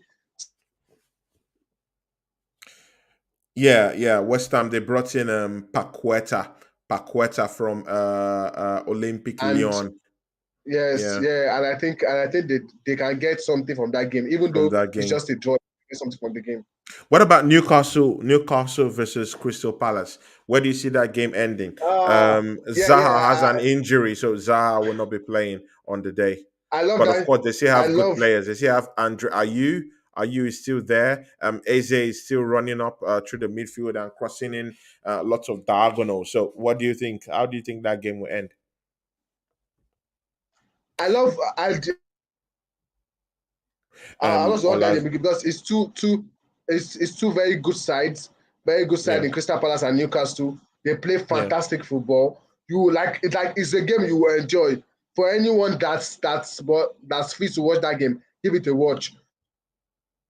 yeah, They definitely. have Um, Mateta, Jeffrey Schlupp, Ayew, and the rest. And I think that game, but I will play a draw for that game because I think Crystal Palace are a very good side, and Newcastle also they are a very good side. And someone might sneak the win. The safer side for yeah, that game, I'll go for a draw. A 2-2 yeah. draw. Okay. Okay, a 2-2 draw. Okay, but I think Newcastle will edge them in that game. I really think they will edge them. That Newcastle team is a strong team. So I think Newcastle will beat them Yeah. by, let's say, maybe by 2 goals to 1 or so. That's my prediction. What about Nottingham Yeah. Forest versus Bournemouth? Hello, Ola, are you there? That should be. I think Forest should be able to get the result from that game because Nottingham Who? Forest they've Who? brought in a lot of players. They brought in 20 Okay, players on Nottingham 19. Forest. Nottingham Forest they brought Yeah. in 19 players. And Okay. Bournemouth, we know their issue. They lost 9-0 to Liverpool. They lost 4-0. A They were able to get a pounding. draw Yeah. in midweek, but they were able to get a draw in midweek. But I still think Nottingham Forest should be able to get that result. And Nottingham Forest they are home again. Their stadium Yeah. is always rocking. The fans are always buzzing. And I think they should be able to get something out of that game. Out of But that I game, would right? say 2-0, 2-0 in favor of Nottingham Forest for that game. Okay. What do you think about Tottenham versus Fulham? I really need Tottenham. See, anything that will make Tottenham lose the game is what I'm looking for. I need Tottenham to lose lots of games. I need them to drop points because all these teams that are coming up for that top four, yeah, I want all of them to start dropping points now. These are the games that that they can be able to get dropped points. As we all know, Fulham is no little team. Fulham poses a big threat to all these top four teams. You can see the results they've been Yeah. getting. They are really good. They're really fighting. People like Paulinha, people like Mitrovic. He wields that dark art. is a technical player. And when you want a player to be able to come with those trickery, Mitrovic actually gives that to you. So it's those, he's just that kind of player that can cause damage even in the yeah, last minute. What do yeah. you think about that match? How True. do you think it will end? I'm Uh, really seeing Fulham I winning think by a goal to nil. I think I think with that game, Tottenham, they have to improve their performances. They've not been convincing this season. They've I been said it poor in all this the games they season. They've played. been very poor. It's not really they played like we had high expectations for this Tottenham team, especially with their attack. They have Richarlison, Son, Kane, and Kulusevski. They've not really created those chances. Their midfield has not really shown what they could do. So I think this game is like a perfect platform. Because Fulham, they are a very good Yeah. side. They won't defend. They will always score. They will attack you. They brought in a lot. They brought in like four players on deadline day. In Willian, Kuzawa. They brought in Daniel James. They brought in Yeah, they quality brought in lots players of good guys. into Yeah, yeah, yeah. good guys into their squad, and they will take the game to Tottenham. And Mitrovic will be a problem for that defense line of Tottenham. But I think this game might be a game that will see Tottenham play more openly, play more fluid, and we might end up Yeah. seeing a lot of goals in the game. Like it, I will still see Tottenham edging it, maybe by 3-2 or 2-1. But I think we'll see goals in this game because Newcastle will not Yeah, defend there'll be and they goals. will Yeah, not there'll be back there'll be goals. by There'll be this goals. There'll be by goals. this by this side. So I think I see There'll be goals. Tottenham edging it because of the Conte factor. If Tottenham get an early goal in that game, they might end up going away with the one goal Yeah, or with the getting a couple but of but, here. but But I think again, it I should be really a I very really interesting think game. that people should give props to Fulham. They're playing, Yes, those yes, guys, yes. can Yeah, they've been ball. good. Those guys can They've been ball. good this They season. have Yes, they've players been that really can good this cause season. you, that can cause damage to any defense. Yeah, Mitrovic alone can take on five players. yeah. He's that And strong, he's showing and it. He did it. he's a trickster. He's He that did kind it of in guy this that in the can cause championship damage last anywhere. season, and now he's showing it also in the Premier League that he can do it and Exactly. scoring the goal. He So broke the if you give records him the in the chances, championship, yes, if you give before him the coming chances, down he will here. score. So the Tottenham defense and midfield line, they have to be very alert and very, very. They have to be on top of their game to be able to get something out of this Fulham game. Unless Fulham might end up getting the win, but I will still It's give true. Tottenham a little bit of edge with two goals to one. See, Ola, the thing I see about this Tottenham team is that they have a good front three. No doubt about that. They have an Hurricane that will get you goals in some certain Yeah, quarters. They have Son now, who is not scoring goals. He's having a bad form, a bad run of games, and is a yeah, little bit unsettled now because Richarlison is gunning for that position right now.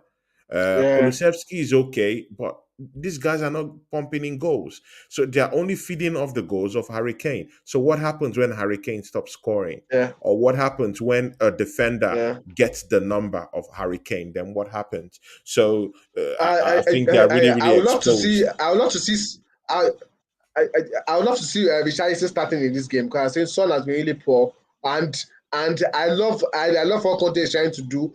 He's trying to give him the opportunity to pick up the form, but he has played five Yeah. games now and he's not still looking good. I mean, Richarlison have come on in the second half in all these games and played really well. So I think Richarlison should start this game. Some might come in the second half, but I want to see Richarlison start and just play your best players, play the players that can give you that performance and get you the result. And I think Okay, Conte will do that. Saturday, while Tottenham will be playing Fulham, Tottenham will be facing an old foe, and this time from Chelsea, because Willian has signed yesterday. He signed for Fulham. Yeah, He's yeah, guys. He went to Craven Cottage, and mind you, in the games usually between Chelsea and Tottenham, William he had lots of fun with Tottenham. He was always scoring goals. Do you think there will be any effect mm. of William playing in that match against Tottenham? I I don't think one. I don't think he will play, but two. I think it's just about the team and the Fulham team is looking good. Their team Yeah, performance is fantastic. Their right back and yeah, left back, fantastic. The right winger in Kebano, the guy that wears number 7, yeah, fantastic. And the Pereira, the performance of another player. So, like as yeah, a team, they are playing really well. And I think the team performance is what is most important. And if you have someone like William coming into that team and putting in the crosses for someone like yeah, Mitrovic, then you know Tottenham, they have a game on their hand, but I think it will be a very interesting game. Okay. What about Wolves Southampton? Oh, well, Southampton is another very good game, but It's I a big think one. Southampton, they won against Chelsea. That's a good Yeah. momentum to bring into this game. But with Wolves, they've not really hit the ground running this season. One that with Wolves is they always have good performances. They always play well, but they don't always finish their chances or get a lot of chances. So now Yeah. they have to try to create a lot of chances and score goals. That's what they need. Their performances are great, but they need to score more goals and help a lot of players around them. So I think it's going to be a very interesting game. But I'm I would seeing that likely game go for as a a draw. draw. I'm seeing it as a Yes, draw yeah. because I would likely go for a draw. Wolves are not, they're not scoring goals either. Yes, they are not I think scoring they're goals. And tired. Southampton also. And Southampton also. So I think it will be a game that they will both play like a 50-50 game, and most likely Yeah. it might end in a draw. Aston Villa, Manchester City. Mhm. I'm looking at the uh Haaland hat trick. That's Yeah, for sure. yes, yeah, actually again, but I think Aston Villa now is their manager is under pressure. He has lost a lot of games this season. Yeah. Steven Gerrard, and he has a lot of quality players. He has Coutinho, Watkins, Danny Ings, a lot of players. Tyrone No, Mings in their but defense. see, yeah, Aston Villa has, they have a team.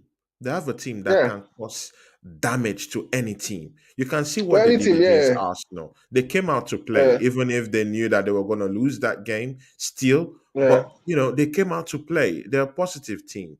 Yeah, yeah, Gerard might not be getting everything right, but when that team starts, yes. when they start rolling, But the thing you're going is, to see what's but going to Anthony, happen because they have a, Anthony, they the have a, issue, they have a complete team that can turn game over the head. A well, team that has Douglas Louise sitting on the bench, have Ings, have Ole Watkins. Come on, man, that team is capable of causing damage to any team. But Anthony, the issue here is even if they want to kick on, I'm not sure they can kick on against Man City. And I think with Aston Villa, I But they are just hope playing it's at not too home. They are at late. Villa Park. They are at Villa Yes, Park, yes. so anything can I, happen. I just I just hope it's not too late for Steven Gerrard, because if we lose this game against Man City, and I don't know who their next game is, but it's going to get harder. The games are coming thick and fast this season because of the World Cup coming in December. So everyone has to try to get the results, start getting something, even if it's a draw. Just defend and try to sniff out a point or something. But I think City will win that game convincingly. I won't go for too much goals, like 5 or 6, but I'll go for maybe a 3-0 win. I see Alan getting a goal or Yeah, two. yeah. Okay. Ola, the final one: Manchester United versus Arsenal. That's the game of the weekend. That's the main game of the weekend. I think it's just going to be a very interesting one. Uh, like I said, I think United can get a win. I'm not predicting them to win, but I think they can. Yeah, But it will be a very slim win, a 2-1 or a 1-0. It depends on yeah. if Arsenal make a mistake and play into our hands. It might end up being a game of plenty goals. But I think with the performances Arsenal have been putting in, but I feel with a couple of injuries they've had in midfield, I think we can exploit them and get a result out of this game. Maybe a draw. A draw will be okay for me, but a win will be No, no, no, fantastic. no, no, no, no, no, no, no, no, no, no, no, no. See, yeah. I really want to make a statement on Sunday. I want Arsenal to make a statement on Sunday. You, I still you can don't make your think statement in the I, Europa League, Anthony. I, You can't make a statement at Old Trafford on Sunday. Sorry. You can make it no, but no, no, no, but sometime we've maybe done it next week, before. but you No, but can't. we've done it You've before. done Why it. can't we do it You've done it again? before. You've done We've it done it before, but before. you Why won't do can't it we do it again. again? Yes, Why you've can't we done it do it? before, We but can. but We but can you do won't it. do it again, Bob. You won't do it We again. can I do it. promise you We can that. do it. No, The Allah, least we can the do least it. you We get can in go this to Old game is a Trafford and draw. get it The and get a least the result. least you get in this game is a draw. And I'm saying this. No, but I know why are I you saying that? Like suddenly you've forgotten that you have defensive issues because Maguire has yes, already gone. You because think that you don't have because defensive issues. I well, don't think your midfield is can handle the pace of Martinelli or Saka in that game. I don't but really the think that problem they will, is but they the, will battle but with the them, problem now man is to man. I Problem don't now think is so. all your midfielders are basically injured. So that's an advantage for us. See, I will be saying this if I know Thomas Partey or maybe Odegaard if they are all fit. But with No, what no, I'm no, seeing, but I have a Vieira who could come in.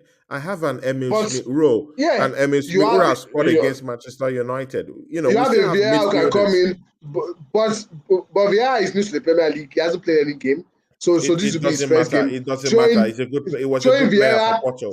Why can't he be a good that's player for Arsenal? oh. So now Anthony was a good player for Porto, but Anthony cannot be a good player for United No, because he's no. coming from Okay, the same. Ola, do you want to compare the Dutch league and the Portuguese league?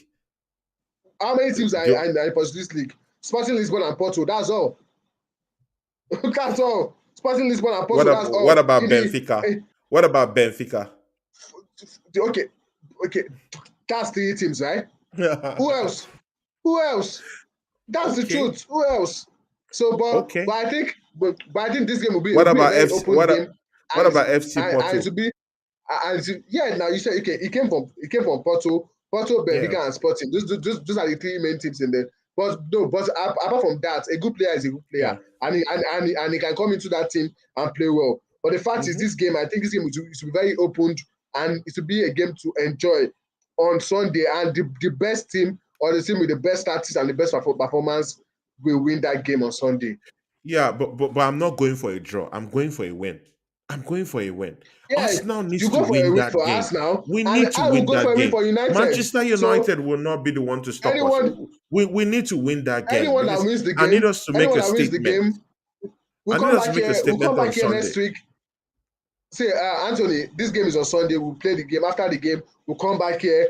Hopefully, Manchester United will have won, and we'll dissect that game and see where it went wrong or where it Which went good for any striker of is the going to team. give you the win? Which striker is going to score for you guys? Yeah, Bro, you keep forgetting that we have Saliba at the back. See, it doesn't matter who I you field can in say that midfield. I have Saliba at the back. I have you Gabriel can say all Magalhaes this, at that Anthony. back. You can say all this, Bro, I Anthony, have Ben White. but Ben White at the end of form the day, has been at the end tremendous of the this day, season. I still even have Tomiyasu waiting. at the Can't end you of the see day, that there's competition for places in that Arsenal we are not team? saying all this, Anthony. At the end of the day, we are not the ones. We are not the ones that are going to play this game. And I think that day, the best performance on the pitch or the best team on the pitch that day that takes his or her chances, because you might be the best team on the pitch and not take your chances. So I think taking your chances are very key in that game. And anyone that plays well and take their chances will win that game. I will come back in next week and we'll talk about the game. If we lose, I'll hold my hand up and I will take the banter. But if we Ola, win, I don't want to hear Ola, anything Ola, from any Ola, Arsenal fan Ola. on Sunday. I don't really think that Manchester United defense is ready for a Gabriel Jesus, Martinelli, and Saka. I don't Then think they are wait, ready for that. then wait till Because you Sunday. because you've not beaten. See, you've not beaten credible teams yet. Even that I won against Liverpool. Liverpool. No, that Liverpool, I want to classify it as a different game I because it's won against it's a Liverpool. derby. No. It's a They had Van rivalry. Dijk, they had No, Robertson, no, they had Alexander no, Arnold, they no, had no. Alisson, a That very no, good goalkeeper. So that's a rivalry. what No, else do it's you a want to say? rivalry. Form can be thrown out of the window, and Same anyone with the can win the Arsenal game, game. bro. Same with the Arsenal game. Same with No, the Arsenal game. it's not. It's not. You cannot Okay, compare yeah. that Liverpool rivalry with We can Manchester keep United. we can keep E- we can even keep going even on and check on even check with this Arsenal. during periods where Manchester United have totally bad forms. Whenever they play against Liverpool, they always turn up. They turn up for that game, and it's Yeah, because of true. that rivalry, that bad blood they have for that game. So it's quite different Yeah, with Arsenal, and over the years it has changed. So there will be a yeah. changing I know. dynamic in this game on To be, Sunday. It's not how you guys yeah, played with Liverpool. You guys, it's not that same energy. With Liverpool, it's a I different know. energy. It's a very different But one. You Anthony, guys are ready for them. but Anthony, Manchester United versus Arsenal, 4:30 UK time on Sunday under the lights at Old Trafford. Let's see what happens. Let's And see what happens. there is still one last game, which is Brighton versus Leicester. I see Yeah, Brighton taking Brighton, that win Leicester. because Leicester has been Leicester really is bad this poor. season. Leicester is They've so been really poor. poor. You They've, have they've to been really admit it, poor. So I Ola. see Brighton. Leicester is Yeah, poor. They yeah. can't Leicester is score poor. goals. But Leicester can't score but at goals. some They point, can't do anything. Their defense are in but at some point, shambles. Their midfield Anthony, can't they have to even start get getting the ball results. across to Vardy. It's a shambles. That team can't go But nowhere. Anthony, at some point, they have to start getting results from somewhere, even if it's a point. But I think They Brighton have to. will be too good for them. They'll be too Being good at for home them. again, it I will be too think good for Brighton them. will And win. Brighton will get that win by 2 goals I to think nil. I Brighton would will win. predict 2 goals to nil. Ola, Yeah, thank you for coming to the yeah. show, man. Man, Thank you very much, we made this Anthony. show a very great one, man. On Yeah, Monday, thank and you for coming to this and big, show. yeah, big up on Monday. Big up on Fantastic Monday. view, On Monday, fantastic Juma United is a fan. great guy. Yeah, Great guy. very, very good Before guy. I got the clearances for him to come to the show, very humble. It's been long. I've seen very humble people like that. Yeah, On Monday is a yeah, very humble human being. Thank yeah. you for gracing the show today. You made me Thank you and very Ola much. better today. And Ola, Yeah. you too, you've been a brother in this show, man. Thank you very, very much. And for Thank you the very much for guys having me that on the came to show. the show, bag off. Thank you very, very much. Big Bag up, off. You're a great guy. Emmanuel. Emmanuel Adedeji. Chelsea is a Chelsea supporter, is a top Chelsea Yeah, supporter. Great guy.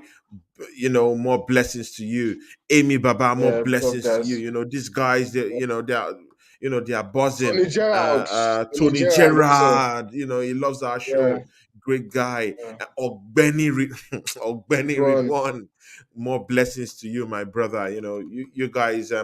Robbie Norman, thank you for coming to the show. Uh, Bag off, thank you too. Ola, yeah. thank you very And much for gracing the show guys, again. please like, And next subscribe, week, share the video. next A lot, next week a we're going lot to of do a content battle coming on this again. show. Yes, a lot of Yeah. content coming again. And the next week show is going to be after Manchester United have won against us now, so you can come here and enjoy the banter and keep going. Thank you very much, guys. Yeah, thank you Thank very, you. very much. Like, subscribe, And and share. just Yeah. share our stuff. Thank you very, very much, guys. I would see you guys We're out. on Ola. We should Hello, do. Ola. We should do a Yeah, post I can hear you. game. We should do a post game Yes. show on Yeah. Sunday We do a because, post of game course, on Sunday after yeah, the Arsenal yeah. game on Sunday. Yeah. Exactly, and After the Arsenal Ryan game on Sunday. Maguire will be back We'll be on yeah, on yeah, Sunday to join us while we're doing justice to that post game yeah, show. So yeah, big ups, yeah, Maguire. yeah. We'll expect to see him on the post game show on Sunday. Maguire, not Harry Maguire. So Not Harry Maguire, it's Ryan so Maguire. we keep it from there. Yeah. Thank All you right, guys. man. Thank All you. right, thank you guys, and see you And have guys a on very good Sunday. weekend. Have a good Yeah. weekend. See you guys on Sunday. Thank you.